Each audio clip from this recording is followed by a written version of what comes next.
Let me paint you a picture. You're 74 years old, you feel great, you're sleeping well, your energy is decent, you're doing things you enjoy, you go in for your annual physical, routine, nothing special. Your doctor glances at your chart and says, you know what, let's run a few tests, just to be safe.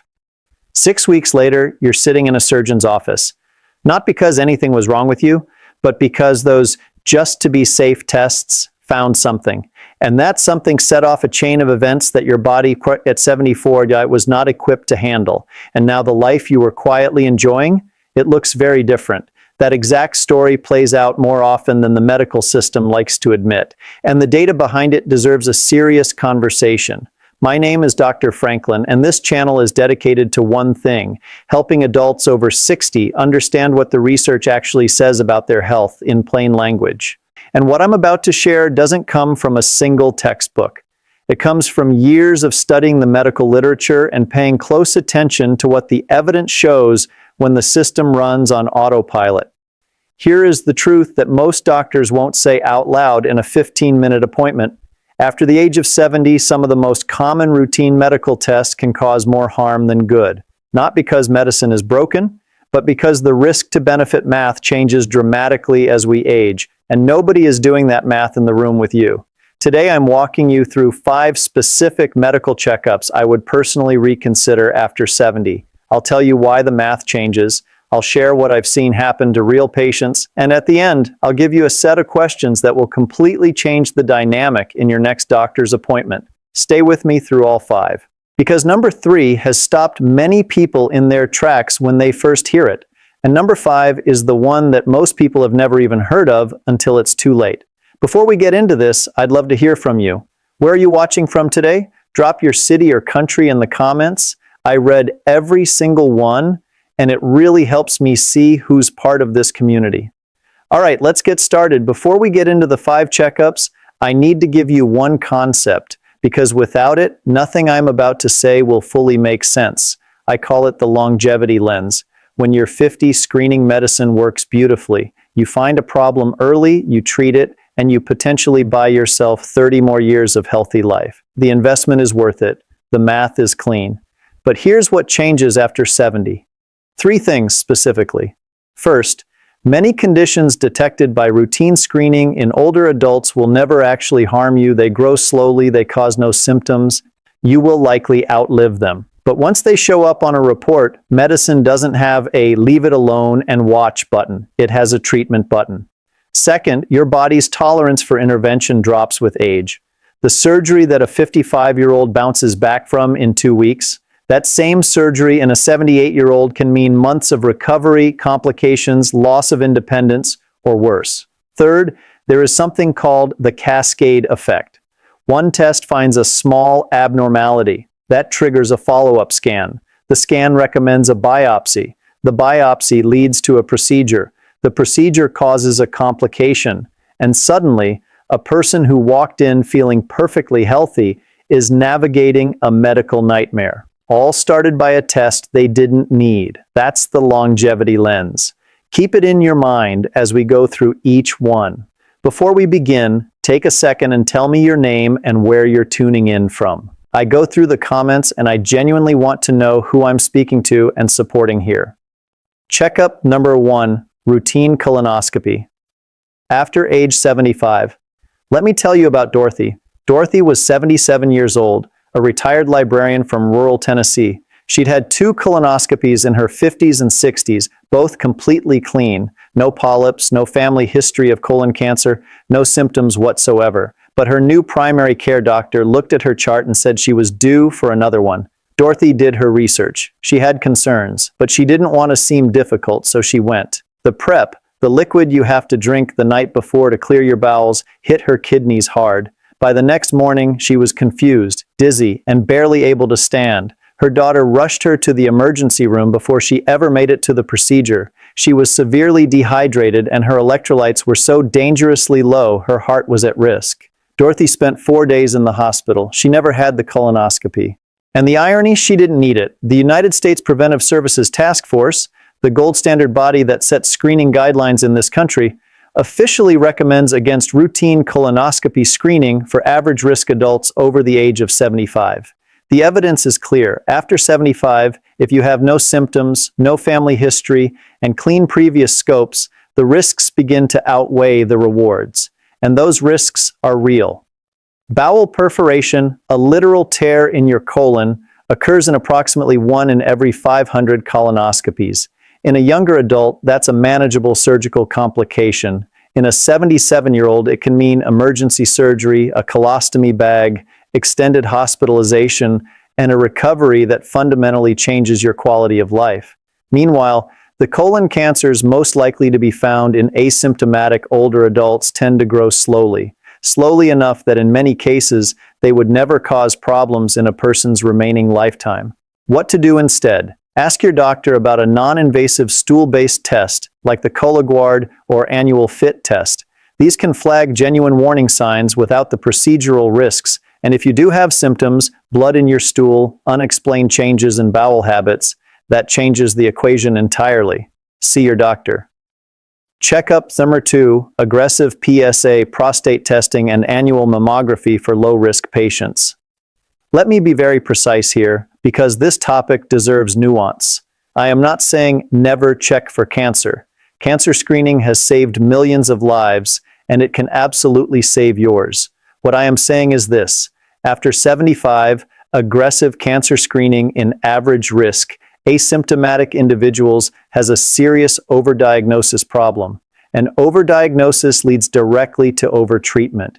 Here's what overdiagnosis means in plain language.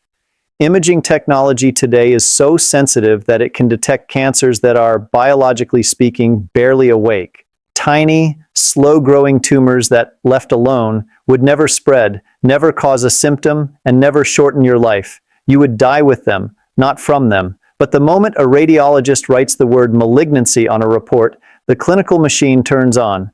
Biopsies, specialist referrals, treatment decisions, all of it moves forward, regardless of whether the cancer actually poses a threat to you.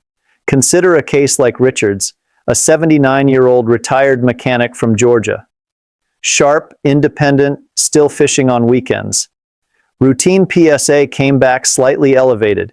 Biopsy confirmed a low-grade, slow-moving prostate cancer. His urologist recommended radiation therapy.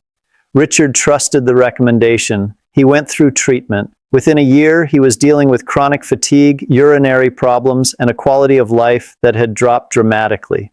Stories like his are documented across the medical literature.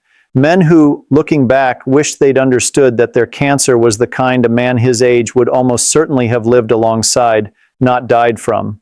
That knowledge, had it come earlier, might have changed everything. Studies in the New England Journal of Medicine found that a substantial portion of cancers detected through mammography in women over 70 were clinically insignificant, meaning treatment offered no survival benefit, only side effects. What to do instead? Have an honest conversation with your doctor about your specific risk profile. If you have a family history, genetic markers, or symptoms, screen. If you're average risk with no symptoms, ask your doctor directly, if we find something, what are the realistic treatment options at my age, and what would we likely recommend? That question alone often changes the conversation. If you're still here with me and finding this helpful, take a moment to type 2 in the comments. It lets me know you're watching and getting value from this.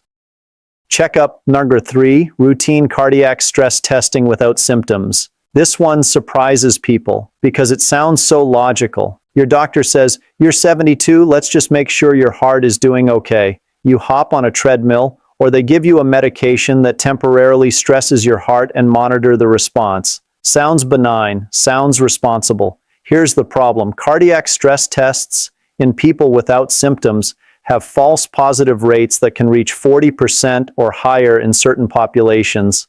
That means nearly half the time, the test flags an abnormality when your heart is actually fine. But medicine can't just shrug at an abnormal finding. That false alarm launches you into the next phase, a cardiac catheterization. Catheterization means threading a thin tube through your blood vessels, typically through your wrist or groin, directly into your heart. It's a serious procedure, Risks include bleeding, vessel damage, arrhythmia, and in rare cases, it can trigger the very heart attack or stroke you were trying to prevent. And here's where it gets even more counterintuitive. If the catheterization finds a partial blockage, which is extremely common in adults over 70, many of whom have no symptoms whatsoever, you may end up with a cardiac stent. Multiple landmark clinical trials, including the widely cited ischemia trial, found that stenting in patients with stable coronary artery disease did not reduce heart attacks or extend life compared to medication and lifestyle management alone. Let me say that again. The stent didn't help more than the medication, but it carried real risks of its own, and then a lifetime of blood thinners with their own bleeding complications. So you've gone from feeling fine, routine test, false alarm, catheterization, stent, blood thinners, ongoing monitoring, and you are no better off statistically than someone who simply managed it with medication and a 30-minute daily walk. What to do instead? If you have no chest pain, no unexplained shortness of breath, no dizziness during activity, routine stress testing is looking for problems in a population where problems are common and intervention doesn't always help. Talk to your doctor about optimizing your risk factors instead: blood pressure, cholesterol, blood sugar, activity level, sleep. That's where the real gains are. Checkup number 4, routine bone density, DEXA. Screening with automatic medication. Here's one that makes people uncomfortable when I bring it up, because osteoporosis is real and falls are devastating in older adults. So let me be careful. I'm not questioning the reality of bone loss with age. I'm questioning the automatic pipeline that often follows a DEXA scan result in patients over 75. A DEXA scan detects low bone density. Your doctor prescribes a bisphosphonate, medications like alendronate or risdronate. You take them for years, assuming you're protected, but here's what often goes unmentioned. Long-term bisphosphonate use has been associated with a rare but serious condition called atypical femoral fractures, spontaneous stress fractures in the thigh bone, the very bone you were trying to protect. These fractures can be severe and require surgery. Additionally, these medications are linked to osteonecrosis of the jaw, bone deterioration in the jaw that is painful and very difficult to treat.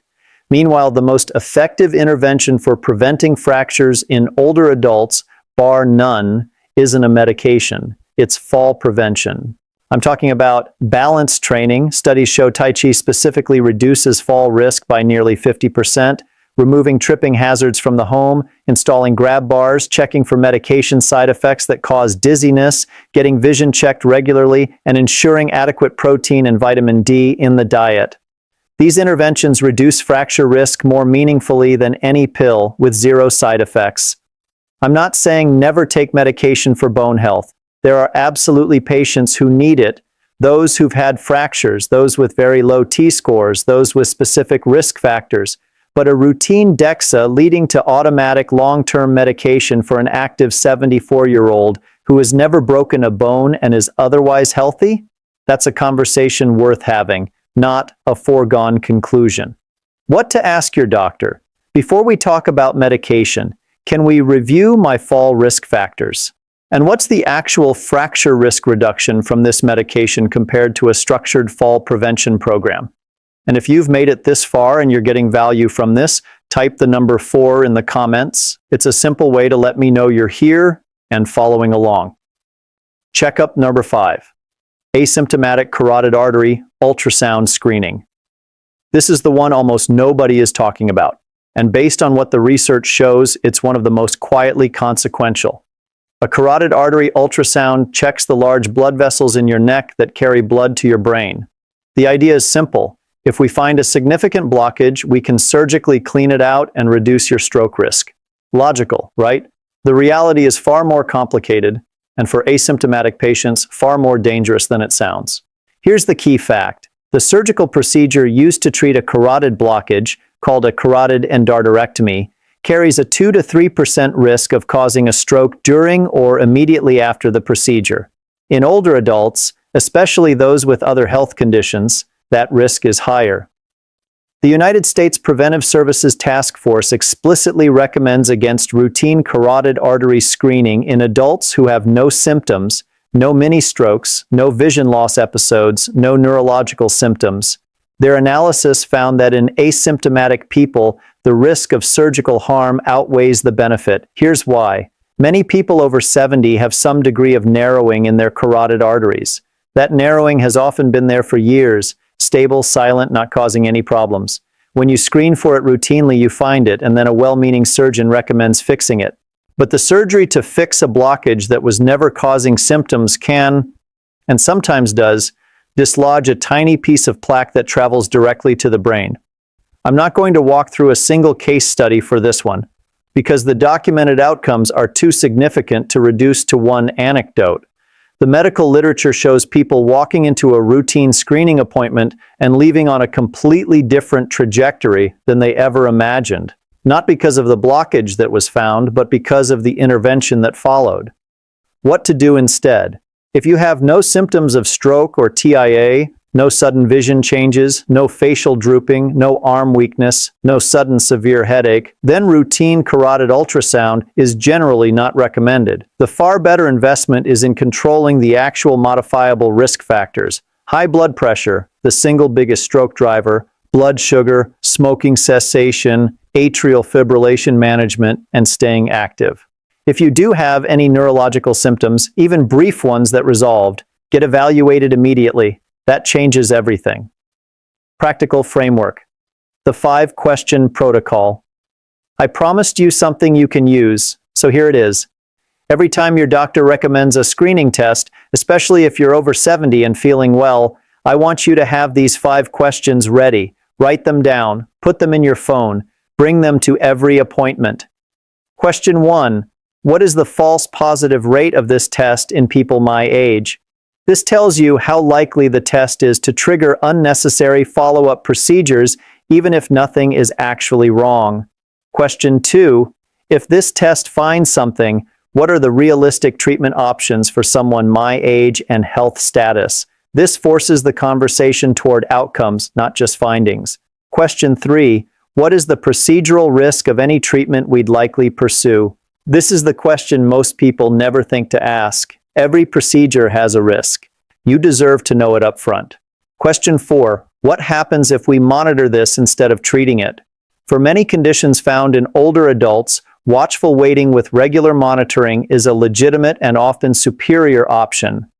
Question 5. What is the most effective, non-invasive intervention for this condition? Because very often, as with bone health, heart health, and stroke prevention, lifestyle and medication outperform procedural intervention with far less risk. Any good physician will welcome these questions. They will respect you more for asking them. And if your doctor dismisses these questions or makes you feel difficult for raising them, that's important information about whether that doctor is the right fit for you. I want to close with this. There is a difference between medicine that finds things and medicine that helps you live well. After 70, the goal of your healthcare shouldn't be to generate findings. It should be to protect and extend your quality of life, your independence, your energy, your ability to do what matters to you. The best physicians I've ever known understand that doing less sometimes takes more wisdom than doing more. That recommending watchful waiting requires more courage than ordering another scan. You have the right to know what a test is looking for. You have the right to know what happens if something is found. You have the right to ask whether a finding would actually be treated and whether that treatment would genuinely improve your life. Medicine has given us incredible tools, but tools are only helpful when they're used in the right context, at the right time, for the right person. You are that person, and you deserve a healthcare experience that is built around your goals, your values, and your body, not around a checklist. If this video gave you a new way to think about your health after 70, please subscribe. I make videos like this every week, practical, evidence-based, and honest, to help you take control of your health in the years that matter most. And leave a comment below. Have you ever had a routine test that led somewhere you didn't expect? Your experience might be exactly what someone else needs to hear before their next appointment. Take care of yourselves. I'll see you in the next one.